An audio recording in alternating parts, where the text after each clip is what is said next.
അല്ലാഹുവിന്റെ റസൂലിനോട് സ്വഹാബത്ത് ചോദിക്കുകയാണ്, അറഫ ദിവസം നോമ്പ് നോറ്റാൽ എന്താണ് പ്രതിഫലം റസൂലേ? നേട്ടമെന്താണ്? അല്ലാഹുവിന്റെ റസൂൽ സ്വഹാബത്തിനോട് പറയുകയാണ്, യുകഫിറു സനതൽ മാളിയ വൽ ബാഖിയ, കഴിഞ്ഞുപോയ ഒരു വർഷത്തെയും വരാനിരിക്കുന്നതാകുന്ന ഒരു വർഷത്തെയും എല്ലാ ചെറുപാപങ്ങളും അല്ലാഹു പൊറുക്കുമേ എന്ന് നബിയുനാ റസൂലുള്ളാഹി.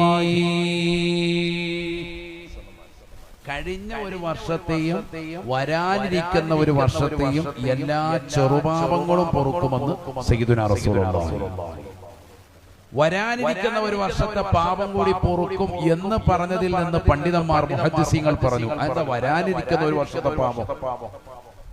ഒരു വർഷം കൂടി നിനക്ക് ആയുസ്സുണ്ടാകും, ദീർഘായുസ്സുണ്ടാകും എന്നതിലേക്ക് സൂചനയാണ് ആ പറഞ്ഞത്.